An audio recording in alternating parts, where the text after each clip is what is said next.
जय जय रघुवीर समर्थ।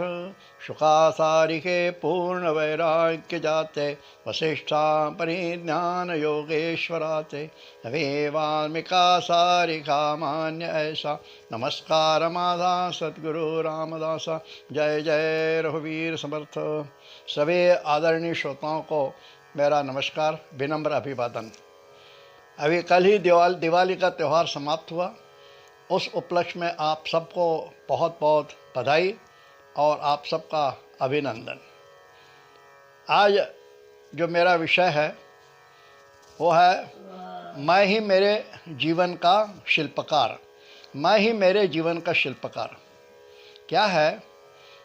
बालक जब जन्म लेता है, मनुष्य जब जन्म लेता है तो निराकार इस प्रकार से रहता है कि वह आगे चलकर क्या होगा यह उसके लक्षणों पर निर्भर रहता है। दो प्रकार के लक्षण होते हैं, आसुरी लक्षण और दैवी लक्षण। तो वो आदमी, वह व्यक्ति किस प्रकार के लक्षण ग्रहण करता है उस प्रकार से वो अपने जीवन को बनाता रहता है। इसी विषय को लेकर आज थोड़ा सा मैं चिंतन करना चाहूँगा। समर्थ रामदास स्वामी ने अनेक ग्रंथ लिखे हैं। उनमें उनका जो प्रमुख ग्रंथ है जिसको ग्रंथराज कहते हैं, दासबोध, उसी ग्रंथ में समर्थ रामदास ने कर्मयोग, भक्ति योग, ज्ञान योग, राजयोग आदि विषयों को लिया है। और ग्रंथ के कुछ अध्याय जो हैं वह मनोवैज्ञानिक लक्षणों के हैं। हाँ, मनोवैज्ञानिक लक्षण के हैं और उसी विषय को थोड़ा समझने का हम प्रयास करेंगे।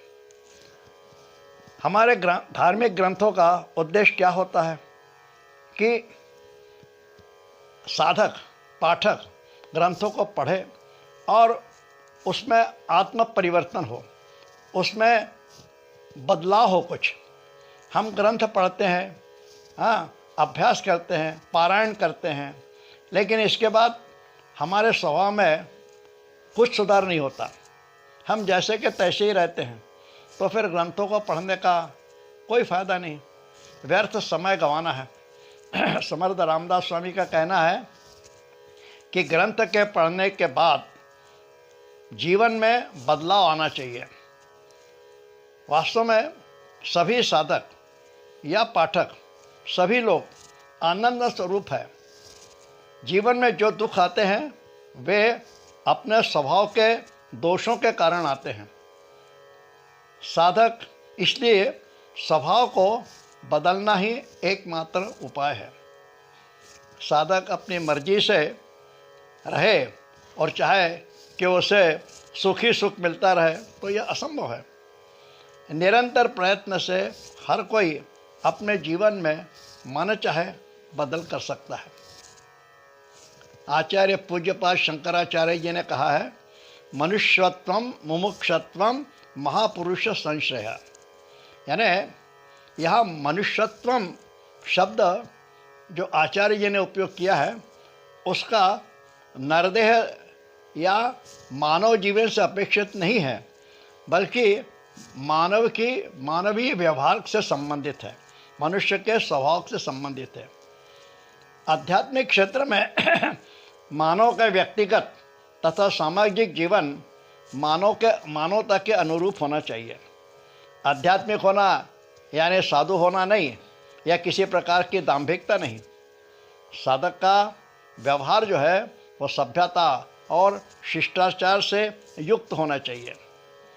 आध्यात्मिक को समाज में बहुत ही सावधानी से रहना चाहिए। हाँ, सिर्फ वाणी से या शब्दों से नहीं, बल्कि उसके व्यवहार से अध्यात्म प्रकट होना चाहिए। हमारे भूतपूर्व राष्ट्रपति डॉक्टर राधाकृष्णन ने कहा है, वो क्या कहते हैं कि इंसान हवाई जहाज़ की मदद से आकाश में संचार करने लगा। इंसान हवाई जहाज़ की मदद से आकाश में संचार करने लगा, जहाज़ की सहायता से पानी में मछलियों जैसे सैर करने लगा, लेकिन अभी तक जमीन पर इंसान जैसे चलना नहीं आया। कितना मार्मिक वचन है यह। साधक ने आध्यात्मिक दिखावे के लिए नहीं होना है, बल्कि वास्तव रूप में होना चाहिए। समर्थ रामदास स्वामी ने आत्म परीक्षण विषय पर अधिक बल दिया है। आत्म परीक्षण, आत्म परिवर्तन तथा आत्म निवेदन, इन तीनों विषयों पर दासबोध में समर्थ लिखते हैं। आत्म परीक्षण यानी हमें परीक्षा करना है, मैं कौन हूँ, इसका परीक्षण। आत्म परिवर्तन, हमें अपने दोषों का, स्वभाव में जो दोष होते हैं उनको बदलना, परिवर्तन करना। मेरा मन किस प्रकार का है, उसी पर सारा सुख दुख निर्भर करता है। किसी दुबले पतले मन वाले व्यक्ति को दुखी होने के लिए कोई भी थोड़ा सा कारण पर्याप्त होता है। अब देखिए, अंतर्मन की सजावट विषय पर समर्थ रामदास जी ने बहुत ही अच्छा एक अध्याय लिखा है। वो क्या कहते हैं कि यदि हमें भगवान को अपने अंतर्मन में विराजमान करना है तो हमारे अंतर्मन के घर को, मकान को हमें स्वच्छ, साफ, शुद्ध करना चाहिए। अरे, जिस घर में भगवान को रहना है वो साफ सुथरा रहेगा, शुद्ध रहेगा, तभी तो भगवान की इच्छा होगी ना उस घर में रहने की। जिस प्रकार हम मकान को नया रंग देते हैं, तब क्या करते हैं, पुराने रंग को पहले घिस कर निकालते हैं, फिर उस पर सफ़ेदा लगाया जाता है और बाद में मन चाहे रंग जो हमें पसंद है उस रंग को हम उसमें लगाते हैं। उसी प्रकार मन का है। अंतर्मन की सजावट के लिए अपने दोष और दुर्गुणों का अलग करना है, फिर उस पर भगवत भक्ति का भाव, नामस्मरण चढ़ाकर दैवी संपत्ति का रंग देना है। इस प्रकार समर्थ रामदास कहते हैं। अरे, स्वभाव बदलना बहुत कठिन ज़रूर है, लेकिन असंभव भी नहीं है। हमारी इच्छा ही मन परिवर्तन के लिए बड़ा संकट और यही दुख का कारण है। इसलिए आत्म परीक्षण की बहुत आवश्यकता है। शास्त्र कृपा है, ईश कृपा है, गुरु कृपा है, संत कृपा है, राजा की कृपा है, माता पिता की कृपा है, यह सब कृपा है। लेकिन जब तक आत्म कृपा नहीं है, तब तक हम आगे नहीं बढ़ सकते। आत्म कृपा ही सर्वश्रेष्ठ कृपा है। हमें तभी हमारा मन जो है वो प्रसन्न रहेगा। मराठी में एक कहा गया है, मन करारे प्रसन्न सर्व सिद्धीचे कारण। मन करारे प्रसन्न सर्व सिद्धीचे कारण। भगवत गीता में भगवान श्री कृष्ण कहते हैं, उद्धरेत आत्मन आत्मानम। अरे, मैं ही मेरा मित्र तथा मैं ही मेरा शत्रु हूँ। नसीब के लिए कर्म ही जिम्मेदार है। राम रावण, कृष्ण कंस, अर्जुन दुर्योधन, ये दोनों ही मेरे अंदर है। दैवी लक्षणों को बढ़ाकर हमें अपने ईश्वर तत्व को बढ़ाना होगा। लेकिन होता क्या है, यह होता है कि हम आसुरी लक्षणों द्वारा हमारे भीतर की राक्षसी वृत्ति बढ़ती जाती है। और फिर क्या होता है, अंग्रेजी में एक कहावत है, what man has made of man. उदाहरण के लिए मैं आपको एक कथा देता हूँ। कथा है, एक चित्रकार था। वह चित्रकार मॉडल सामने रखकर सुंदर चित्र बनाता था। बहुत सुंदर चित्रकार था वह, प्रख्यात। एक बार एक कंपनी का इश्तिहार आया। उनके विज्ञापन में उन्होंने लिखा था, उन्हें एक क्राइस्ट का चित्र कैलेंडर के लिए चाहिए था।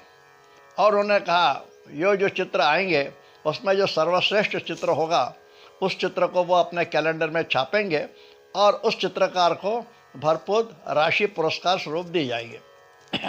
अब इस चित्रकार ने सोचा कि मैं इस स्पर्धा में भाग लूँ इसमें, इसलिए वो ऐसे बालक को ढूंढता है जो निरागस, और बहुत सुंदर, लावण्यमय, ऐसा कोई बालक उसको चाहिए था जो क्राइस्ट की जगह आए।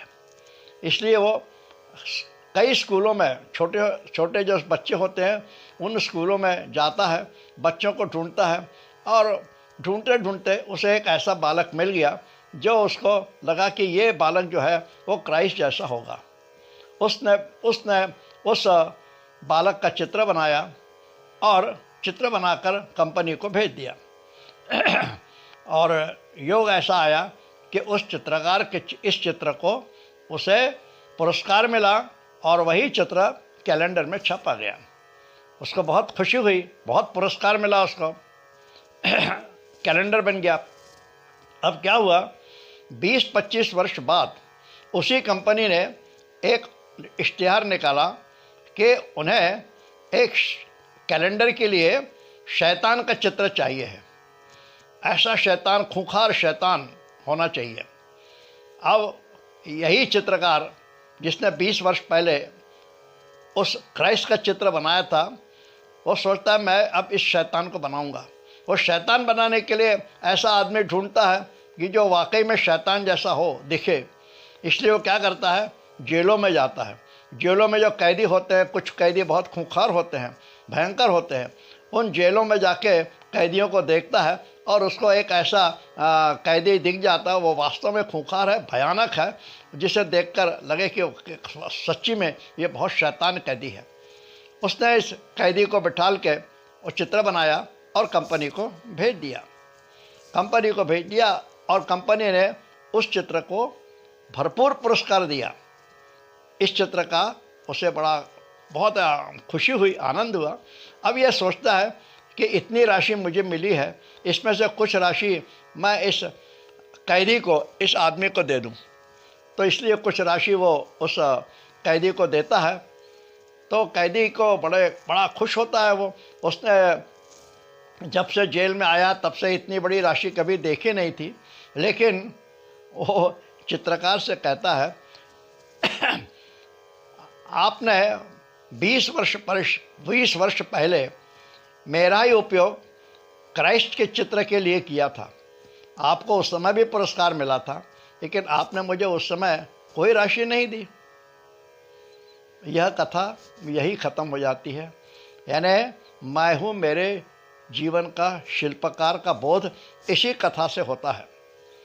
और मराठी के कवि है केशव सूत, उन्होंने इसी पर से कहा है, नरेची केला किती हीन नर, नरेची केला किती हीन नर। यानी what man has made of man.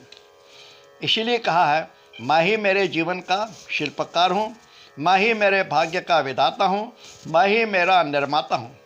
जब मैं ही प्रतिकूल हूँ तो दूसरों को दोष देना व्यर्थ है। प्रतिकूल अवस्था को ही मात कर सच्चा पुरुषार्थ प्राप्त करना होता है। अरे दूसरों के बलबूते पर या किसी के बैसाखी से महान बढ़ना सच्ची महानता नहीं है। स्वामी विवेकानंद कहते हैं, अरे मित्र क्यों रोता है, तेरे भाग्य का निर्माता तू ही है। अपने स्वयं के पैर पर खड़े रहो, किसी से कोई सहायता की अपेक्षा मत करो। तुम में अपार शक्ति है, उसे स्वयं प्रकट होने दो। हमारे संस्कृत भाषा में एक श्लोक है, प्रातस्मरणीय श्लोक, जो हम हैं सबको मालूम होगा। क्या है, कराग्रे वसते लक्ष्मी, करमध्ये सरस्वती, करमूले तो गोविंदः, प्रभाते कर दर्शनम। यानी कितनी संपत्ति कमाना यह मेरे हाथ में ही है, कितनी विद्या संपादन करना यह भी मेरे हाथ में है, कितनी और कैसी उपासना करना यह भी मेरे हाथ में है। हमारे स्वामी विवेकानंद इच्छा शक्ति और संकल्प शक्ति पर बहुत बल देते हैं, विशेष बल देते हैं। यदि इच्छा शक्ति बलवान है तो दुनिया की कोई भी ताकत मुझे रोक नहीं सकती। एक कवि कहता है, रोक सका है कौन उसे जिसने बस चलना ही सीखा, मिटा सका है कौन उसे जिसने बस जीना ही सीखा, बुझा सका है कौन उसे बस जलना ही सीखा, विष अमृत बना उसे जिसने बस पीना ही सीखा। वाह, इसलिए तो मीरा ने विष पी लिया और वो अमृत बन गया। इसलिए मनुष्य में भरपूर आत्मविश्वास होना चाहिए। इच्छा शक्ति सबसे बलवान शक्ति है।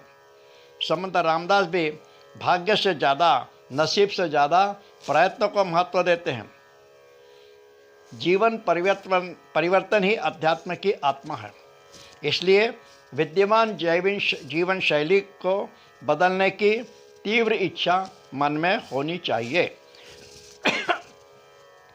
अध्यात्म जो है ना, वो अंतर्मन की क्रांति है, अंतर यात्रा है। उसमें मन की शस्त्रक्रिया है, जो कि सहज नहीं है लेकिन मुश्किल भी नहीं है। इसीलिए कहा है, मैं ही मेरे जीवन का शिल्पकार हूँ। आशा है आपको यह विषय पसंद आया होगा। आप कृपया मुझे सब्सक्राइब करें और अपने कमेंट्स भी शेयर करें, मित्रों को बताएं। 26 तारीख को 26 तारीख को तुलसी विवाह है। उस तुलसी विवाह के लिए सभी को बहुत बहुत बधाइयाँ। धन्यवाद। जय जय रघुवीर समर्थ।